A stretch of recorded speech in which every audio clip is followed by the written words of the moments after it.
Hello, thank you for joining me for another episode. And I wanted to talk about Jamal Bryant and Gizelle Bryant of the Real Housewives of Potomac. And wanted to ask the question, can cheaters change? And is this relationship really real? Now, as you may or may not know, Jamal Bryant, he is a pastor. He was a pastor of Empowerment Temple, a church in Baltimore, Maryland that he founded. He was married to Gizelle Bryant. She is one of the main cast members, I should say, on the Real Housewives of Potomac from the very first season of the show. She's a very beautiful woman. To be honest with you, when I first heard that she was married to this guy before, I was honestly a little bit surprised, but I mean, hey, beauty is in the eye of the beholder. Not saying that Jamal Bryant isn't a good looking person, but she just did not seem to me like he was her type. But that's just my opinion. That's neither here nor there. But Gizelle Bryant, from the very, honestly, first episode of that show, she talked about how she is the ex-wife of Jamal Bryant. He is a pastor who loved to sleep around with other women. That's what she said. And they have 2 children together. Actually, they may have 3 children together, but I know they have a set of twins together who actually look exactly like the both of them meshed together, which is a bit crazy. But 2 beautiful twin daughters that they had together. And Jamal Bryant has been well known for being a philanderer, a cheater, one who loved to spread his self around to the women, especially the women in the congregation. And a lot of women fall for that type of stuff, but we'll talk about that in another episode possibly. And he has had stories come out about him about having children with other women as well, not just cheating, but actually fathering children outside of the marriage and even after they got divorced, I believe. But recently, a story came out on a blog about Jamal Bryant having another child. He has since denied this claim, and he actually spoke about this. And so I'll actually play a part of this and let you listen to it, and then we'll get back to the episode. Have been in a tailspin over the last 24 hours. And a tailspin because everywhere I would turn on social media and on my phone, I was met with the words, congratulations. And immediately when I heard congratulations, I thought, wow, that's great. Somebody sees the work of the church. That in spite of the quarantine and churches being shut down, New Birth refused, even with closed doors, to close our eyes to abject poverty and food insecurity. For the last 7 weeks, we've been blessed to be able to feed 7,000 individuals in metropolitan Atlanta with fresh groceries that we've partnered with Trader Joe's, Publix, Panera Bread, Atlanta Food Bank, and donations from gracious people like you. I thought when I read in social media and blogs, the congratulations was that we were doing the work of Christ, feeding the hungry and taking care of those who were destitute. When I realized that the congratulations were not about us opening up the King's table, I immediately thought that maybe, just maybe, congratulations were in order because we were able to secure some 5, 7, 10,000 COVID-19 tests. 10,000 COVID-19 tests. I thought people were extending and issuing congratulations to us because we attempted to do it about a month ago and was met with open rebuke because there were those who said that they couldn't afford the laboratory processing fee. So we postponed it until every person could have access. So we were able to partner with a laboratory and with a testing site, both owned and operated by Black women, for those congratulations, considering that so many of our black businesses are failing and finding themselves without any support, even with the stimulus package that evades minority businesses. So when it is that we opened up our parking lot this coming Sunday, Mother's Day, and said that COVID testing would be free to all, uninsured, underinsured, Medicaid, there will be no price, and you don't even have to register. That you just show up, stay in your car, and all of the African American healthcare providers who are volunteering will come to your car and test you within 3 to 5 minutes, when DeKalb is one of the most underserved communities in the state of Georgia. I thought that was the congratulations. Much to my shock and amazement, the congratulations was not about feeding 7,000 people, nor about providing free testing to some 7,000 to 10,000 people on Mother's Day, but reckless and irresponsible bloggers who went on with no facts, with no evidence, and might I add, with no truth, to make a baseless accusation that I had fathered a baby in April, May, February, January, here in Atlanta, and was hiding this baby from some mother in Atlanta or in my church. That, number one, is 1,000% untrue, 1,000% faulty. In days gone by, I usually don't say anything. Michelle Obama informed us, when they go low, we go high. If it was just for me, I could just withstand it, ignore it, and keep going. But I had to think about my daughters, who are now of the internet age, who have to read these falsities by cowards who would write things with no boundaries, no compassion, no understanding, but flagrant lies. I had to think about the church that I am pastoring and grateful to pastor, New Birth Missionary Baptist Church here in Stonecrest, Georgia, who has gone through a battery of assault and attacks on the internet before I ever came. I made a commitment to God and to these people that I would never take them through a storm, through hardship, through embarrassment, through anything that would bring shame to the body of Christ. And I've held on to that covenant and to that vow to God and to this church. All right, so you heard what he had to say. Now, I'm not an investigative reporter. I am not a detective.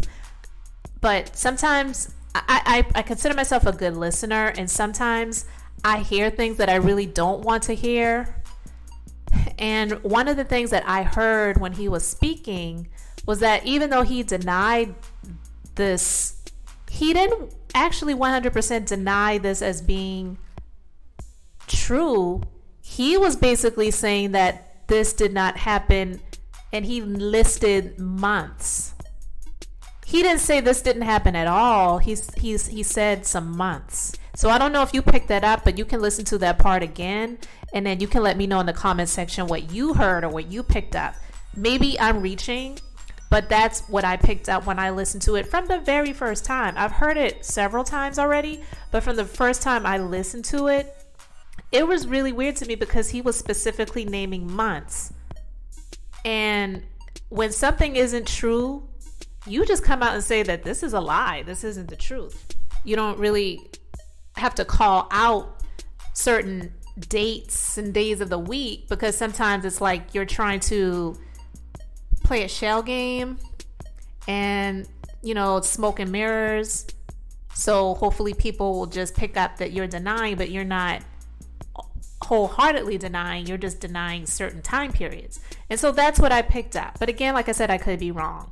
But I just wanted to ask this question, and this episode is not going to be really long. But I wanted to know, can cheaters change? Because it's been long said over the years that once a cheater, always a cheater. And he has been clearly one who has been a cheater. He has had his issues. None of us are perfect. We are all human. We all make mistakes. We all fall short of God's glory. Absolutely. But someone being in his stature, you have to be 100% more careful than the everyday random person and the people in your congregation. You are a leader, so you are held to a higher standard. So that honestly cannot always be the cop-out for people who are in leadership roles to say, well, we're only human, we're just mere mortals just like you. But no, you decided to answer the calls, shall we say. When they say they've been called by God or whatever, you decided to answer the call. When you choose to do that, you choose to make sacrifices. And one of those sacrifices is your ding-a-ling. For lack of, better words, you have to sacrifice your physical cravings for the greater good, for the leadership of the people that you choose to lead. But I am one of those people who do believe that if you suffer from alcoholism, you don't have to always be called an alcoholic. If you dealt with drugs before and had issues with drugs, you don't have to always be called a crackhead. If you have recovered from that and you haven't turned back to that, then you should not have to always have that label on you. I do believe people can change, but here's the caveat. People have to want to change. And there are some people who are labeled as cheaters. They choose not to change because they do not want to take personal responsibility. And that's where it all boils down to. If you choose to take personal responsibility and say, you know what, I messed up. I don't know what's wrong with me. I am a person. I am not an animal. I don't have to run after everything that has 2 pairs of legs and humps and a bump, because I am better than that. I am greater than that. And I choose to not go after those things. Again, I made those mistakes before. I want to do better now. And then you have to prove yourself trustworthy to come out of that situation. So I don't believe that every person who has cheated before is always going to be a cheater. I do believe that cheating for most people comes with a lack of maturity. So most people who are immature, once they grow into a mature adult, they don't go back into immature things again. So again, can a person grow? Can a person grow up? Can a person change? Yeah, absolutely a person can change. So can cheaters change? I do believe cheaters can change. But again, it comes down to the personal responsibility factor. And I don't really know until we get more information if Jamal Bryant has done that yet. He will have to prove that, not to us, but to the person that he chooses to be in a relationship with. And right now, it is his ex-wife, Gizelle Bryant. They're claiming that they're trying to work things out. And, if you're going to do that, kudos. I am not against people who split up at one point coming back together, because sometimes at the time they were together, they just were not right for each other. They weren't even right for themselves. They were going through personal issues and things that they needed to get corrected before they could be the person that other person needed them to be. And you have to be a whole to come together with another person so that your relationship can be whole. 2 halves don't make a whole, period. Another person doesn't complete you. You have to be complete. And with this situation with Gizelle Bryant and Jamal Bryant, I'm sorry, I don't really buy the fact that their relationship coming back together is really real. I'm not saying that it cannot be, but timing seems to be at hand with everything, with a lot of these people who are on these Real Housewives franchises, or honestly, most reality show franchises where they're going to be coming back around for another season. It's kind of convenient because all of these people need storylines. It doesn't hurt Jamal Bryant to be in a relationship with Gizelle Bryant at this time, because he was named the pastor of New Birth Missionary Baptist Church in Lithonia, Georgia. And this church was once led by and founded by the now past Bishop Eddie Long, who passed away from they say cancer. I'm not going to go into that. But he had, Bishop Eddie Long had a lot of controversy surrounding him. So that church lost a lot. That church lost a lot of money. They lost a lot of members. They lost a lot of respect because of some of the rumors about some of the things that Bishop Eddie Long did with some men or boys, we shall say, in the church that were inappropriate. And so it would be of a huge benefit for Jamal Bryant to be connected with someone who has a large platform and a large audience, because that's going to bring more views, more eyes, and again, more money to the church. He was one of the first churches that when Kanye West started doing his Sunday services, that Kanye West attended and did a performance, I'll call it that, at his church, which brought a lot of more eyes and a lot more money and donations to that church. And Jamal Bryant has said that when he was named the new pastor or head of that church, he walked into a lot of issues, a lot of losses, a lot of deficits financially that he's working hard to try to correct. And, you know, if it's good for the community and it's helping individual people out there, then that's great. As long as it's not going to line his pockets and to buy him a bigger home and better vehicles and increase his personal well-being and his personal lifestyle, and it's helping the community out, then okay, then that's fine. But in terms of the relationship being really real, I don't really know.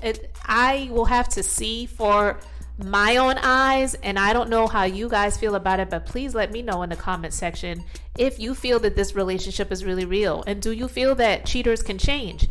Again, with the situation about whether he fathered another child outside, I won't say outside of his marriage because they're divorced, they're not married right now, so even if he did, it may not be right, but it wasn't adultery. But we shall see, because the person who came out with that story, or say the blog that came out with that story, they're actually not backing down. And so maybe there is some validity to it, but again, we have to wait and see. But I just wanted to know, can cheaters change? I wanted to get your thoughts on it. And regarding Jamal Bryant and Gizelle Bryant, do you feel that this relationship is really real? Let's discuss it in the comment section. So again, guys, this is the Minister of Beauty, here to share the Bible. That's business, inspiration, beauty, life, and enjoyment. Thank you so much for liking, subscribing, sharing, and supporting the platform. And until the next episode, I hope you all have an amazingly blessed and beautiful day.